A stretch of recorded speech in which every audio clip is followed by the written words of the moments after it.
Hey there, hope you're doing well. So just wanted to take a quick look at a bit more tool talk. All pretty boring stuff, but I'll get on to some more interesting stuff in time. So quick discussion about plane brands and how people say that, so and so brand is better than the other, like your records are maybe fractionally better than Stanley's, and get yourself an Isorby, that's great, or Woden, they made the best ones, or whatever it is. But I think most of that is BS. I don't see anything different particularly. There's little tiny things, but nothing from a practical point of view that would prevent you from doing good work. And the only thing that people, I think, probably explain about why they like something is probably just because they're used to it. I think certainly if you're just starting out and you want to grab something, look for something that's in good condition, from a reputable maker. Vintage ones are the ones that I would probably recommend. The new variants like Faithful and Silverline, the standards are dreadful. If you spend the same money, you can buy a vintage one that's so superior it's unreal. So don't bother with the other ones. That's another video for another time.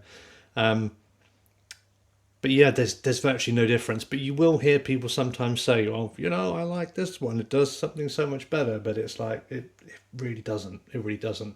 And the main reason why is because regardless of what brand name is on the front, they're practically all the same. Especially once you start to choose from what I would describe as the Goldilocks era for these particular style of planes. Now, for me, that is before the Second World War, but not like crazy early. A lot of people rave about the Stanleys with the low knobs on, and they've got like a small adjustment wheel at the back. Personally, I think they're rubbish. That's another video as well, but I really wouldn't spend good money on those. There's, in my opinion, no benefit to owning one of those at all. The nice ones just look like this. They've got the higher knob on them, and they'll run through normally from just before the Second World War to pretty much once people give up on wooden handles and start putting on plastic. At that point, I think power tools for the general construction sector and whatever else have come in so much that people aren't relying on hand tools for accurate work anymore as much. A lot of people did, don't get me wrong, but mid-late 70s, it's on the decline.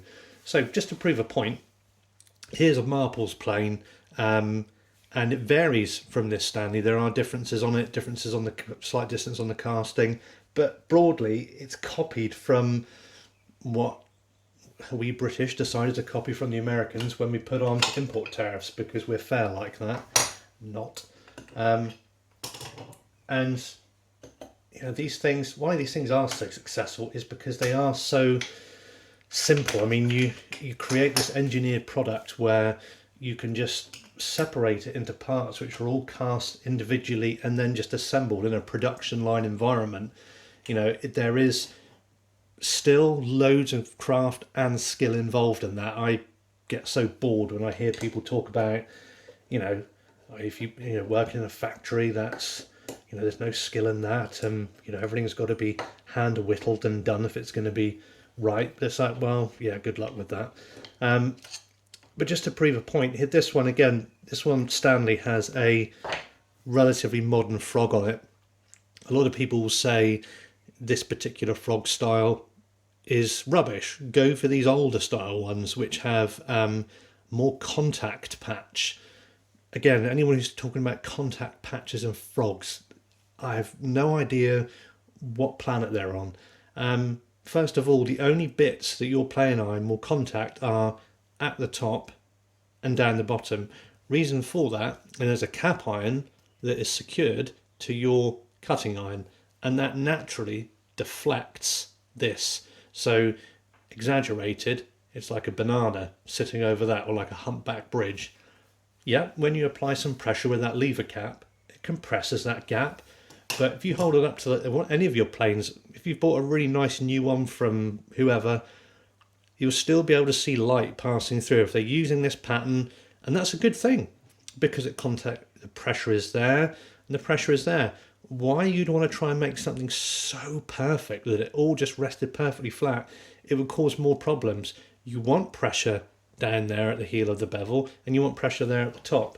And you can kind of see that, and if you look at your own planes, you should probably see the same, that you'll see wear around the top, but you don't see rubbing around here, and you might, on occasion, see a bit of mark down here on the heel of the bevel, but that's it. So these frogs are just as good as those ones.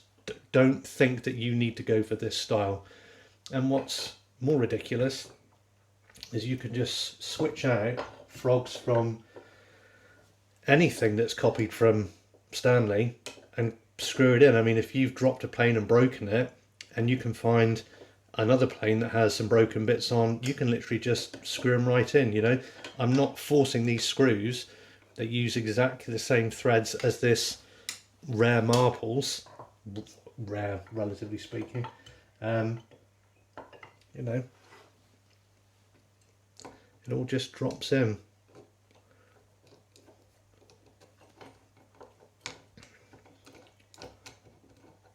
He says as he struggles to find the holes. There we go.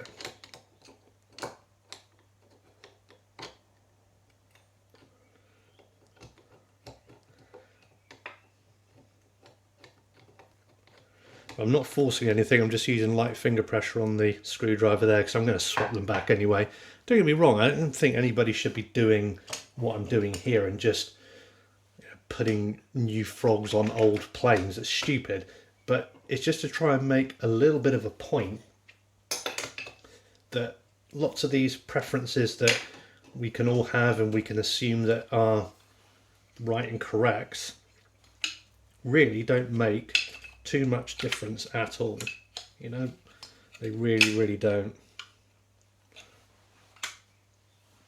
As long as you've got a good quality plane, you're going to find that it does the job just right with no stress at all.